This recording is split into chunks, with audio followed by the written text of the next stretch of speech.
হুজুর এটা তো মূর্তি না, এটা তো ভাস্কর্য।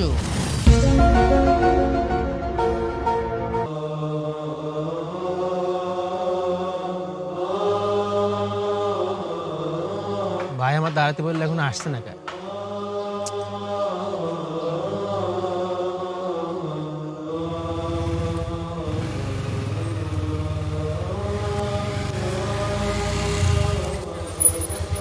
মনি, এক বড় ভাষার দেখা হয়ে গেল, সেই জন্য ওই জায়গাটা একটু দেরি হয়ে গেল। দাদার ভাস্কর্যটা কেমন হয়েছে? খুব ভালো ভাই।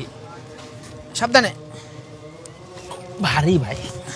ভারী তো হবেই, অনেক দামি পাথরের তৈরি। দাদার ভাস্কর্য বলে কথা। জি ভাই চলেন।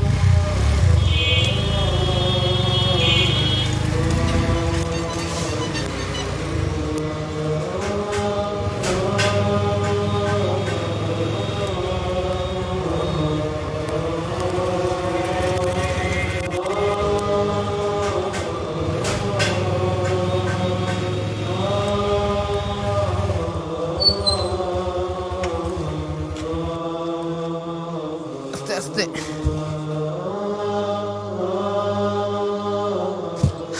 তাহলে ভাস্কর্যটা তুই সেট করে ফেল, আমি হচ্ছে হুজুরকে ডেকে নিয়ে আসি। সেটা মিলাতেও দিতে হবে নাকি? জি জি।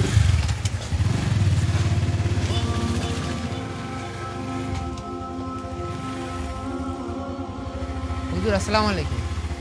ওয়ালাইকুম আসসালাম ওয়া রাহমাতুল্লাহ।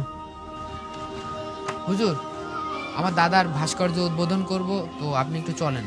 নাউযুবিল্লাহ, সেখানে আমার কি কাজ? হুজুর আপনি একটু দোয়া মোনাজাত করবেন। আস্তাগফিরুল্লাহ, তুমি তার কাছে দোয়া করতে বলছো যে মূর্তি তৈরি ও কেনাবেচা পর্যন্ত হারাম করেছেন? হুজুর এটা তো মূর্তি না, এটা তো ভাস্কর্য। আল্লাহ তাআলা জিজ্ঞাসা করছেন, আতাবনুনা বিকুল্লি রিইন আয়াতান তা'বাসুন। তোমরা কি প্রতিটি স্থানে স্মৃতি স্তম্ভ বা ভাস্কর্য নির্মাণ করছো? হুজুর এটা তো তাকে স্মরণ করার জন্য নির্মাণ করা হচ্ছে। মানুষকে স্মরণ করা হয় তার কর্মের কারণে, কোনো ভাস্কর্য ছাড়া। কোটি কোটি মানুষ কি স্মরণ করছে না আল্লাহকে, নবী মুহাম্মদকে? তবে কেন স্মরণের জন্য ভাস্কর্যের প্রয়োজন? আর আল্লাহর রাসূল ছবি মূর্তি নির্মাণকারীদের অভিশাপ করেছেন।